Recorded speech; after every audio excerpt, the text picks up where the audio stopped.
Hello! In this video, we lay down the foundation that will eventually allow us to introduce the concepts of net present value and value additivity, and we'll do so with the use of this example. Let's read it together. Assuming an opportunity cost of 10% denoted by R, and this opportunity cost over here is just one way to interpret an interest rate, as we mentioned in the set of videos on the interpretation of interest rates. So as I was saying, assuming an opportunity cost of 10%, evaluate a project with the following cash flows in millions. And before going through the cash flows, I will put the word evaluate within a rectangle.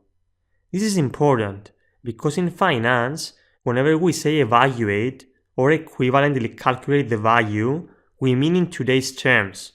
And of course, we associate today's terms with the present value, or equivalently, the calculation of the present value. So we will calculate the value of this project and decide on whether we should undertake it or not. Let's go through the cash flows. 10 million euros cash outflow today, and today is the same as t equals 0. Let's also underline the word outflow. For example, you can imagine this project as a factory and we are paying 10 million euros today to build it.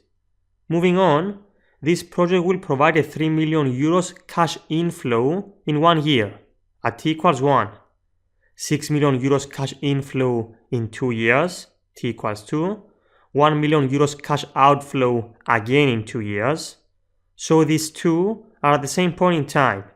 If we stick to the factory case, you can imagine this outflow as maintenance costs and the previous inflows as cash received from selling the product that this factory produces.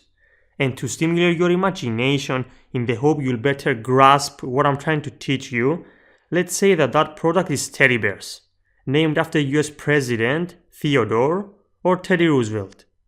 Moving on, we finally have a 7 million euros cash inflow in 3 years. You can imagine this as divesting, in other words, selling the factory, say to a strategic buyer. Before tackling this problem, I'd like to direct your attention to the fact that in a problem we dealt with in another video in the past, we had a number of investment plans and each plan was associated with a single cash flow at a different point in time.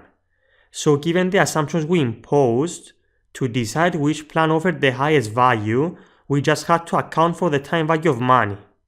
Over here, we still need to account for the time value of money by calculating present values, but notice that in this case, all cash flows are associated with a single project and not multiple ones.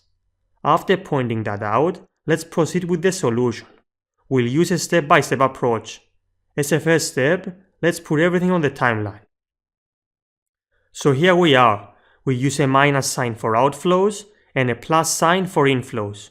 Minus 10 at 0, plus 3 at 1, plus 6 and minus 1 at 2, and finally plus 7 at 3.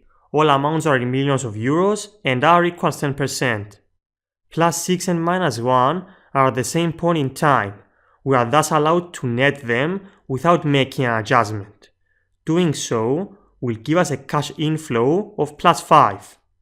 So far step 1 was really simple. We just transfer our data on a timeline. Before moving on, I'd like to introduce a notation for our cash flows. We will denote them as CF subscript T, where T is a point in time a given cash flow occurs. Therefore, minus 10 at time 0 will be denoted as CF subscript 0, plus 3 at time 1 denoted as CF subscript 1, and the remaining cash flows in the same manner. This notation is not really necessary in order to solve this problem. We just use it to make our lives easier and also because it will help us enhance the analysis in the future. I'll leave this video over here and continue in the next one. Before you watch that one, I want you to try and solve this problem on your own. All you need to do is calculate the present value of the project's cash flows and then sum them up at time 0. See you in the next video.